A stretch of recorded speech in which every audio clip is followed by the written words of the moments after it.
Welcome to Building Wisconsin, Tony. Thanks a lot for coming on today's show. And since you're an instructor here at Plumbers 75, we're hoping you can shed some light on the curriculum and what people are learning as they go through a 5-year plumbing apprenticeship here in Wisconsin. So let's start with a general overview. What's the ultimate end goal of a 5-year apprenticeship? So the 5-year apprenticeship is combining the education that you're learning in the classroom with the hands-on that they're learning with their contractors in the field. I would say that 10% of their apprenticeship is in the classroom where we're learning the whys, the minimums and the maximums with the Wisconsin State Code. The other 90% is going to be in the field with their contractor. So we're creating a mechanic to our trade, you could say, as a plumber in the field. So at the end of the day, we want to prepare them for their journeyman's test that they're going to take with the state. So after 5 years of learning in the classroom and in the field, I still need to pass a state test? You still need to pass a state test. So with the classroom training, are there tests? Is there homework, quizzes? I mean, is it important for me to pass, or is it just a matter of showing up? Every week, there's assignments that are given out for each subject matter.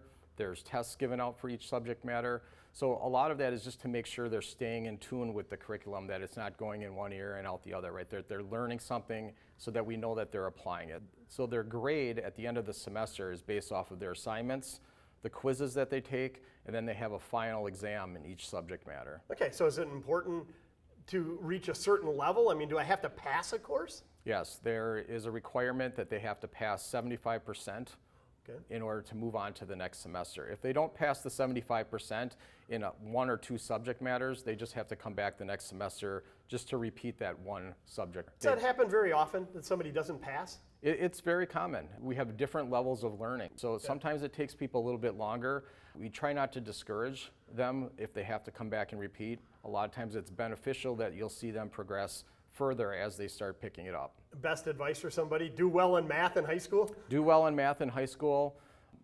That high school math level is going to carry through your entire trade. You use math and plumbing every day. So at the end of the day, to quickly review, over the 5 years, you're going to take the first couple of years, you're going to spend 1 day a week in the classroom. You said that was paid training. Mm-hmm. Is there also unpaid training? There is also unpaid training. So out of the 5-year apprenticeship, they're going to be going to night classes, which are unpaid, where there's a lot more hands-on throughout their entire apprenticeship. So that unpaid related training, that might be at the same time where they have day school. So they might come to school paid, and then they might have to stay and do an unpaid class at night. Oh, so this is another classroom. Wow, a lot different than I was a student, that's for sure. Pretty high tech. I mean, the industry's really evolving, and as I understand, it's more than just sitting at a desk when you come here. There's also labs as well where the apprentices learn? Yep, very specific labs. And these labs, they're considered our hands-on. Working in a backflow lab with the actual assemblies and testing, that's a good hands-on portion where they're actually working with it. We also have our MedGas labs. There's a lot of certifications that they can add towards the end of their apprenticeship that'll just better who they are. The way I see it is these labs and all the certifications that they get, that's the beginning steps to their resume for their plumbing career. And that continuing education after your apprenticeship, you can really get specialized. Correct. So give me an example of what the apprentices are learning over their apprenticeship here. Sure. So first semester drawing, they learn how to hand draw. They learn how to measure. They learn how to use the architectural scale and an isometric triangle to draw isometrically. So this is a plan view of what they'll see the first semester. They have to take their measurements and hand draw it. After first semester, they get into AutoCAD, which they're now going to be brought into the lab. This is going to be what an isometric drawing of those two fixtures would look like.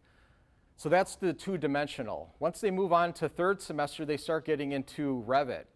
So Revit is actually taking those line two-dimensional drawings and creating a three-dimensional where they're actually seeing pipe and fittings. They're actually changing different fittings for certain radiuses. The whole point of this is to get to a full model, so what they're going to be seeing when they're out working in the field.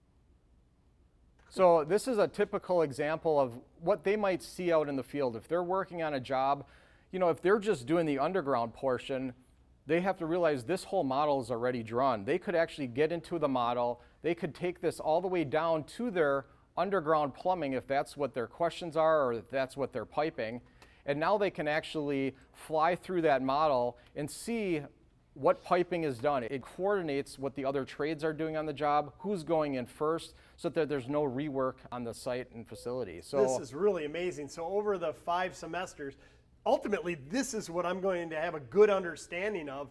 And as I just said, math is so important. Even when it comes to the AutoCAD or the Revit, everything builds upon itself with the curriculum here. correct. Knowing proper measurement and pitch, a lot of that stuff is all calculated into these models.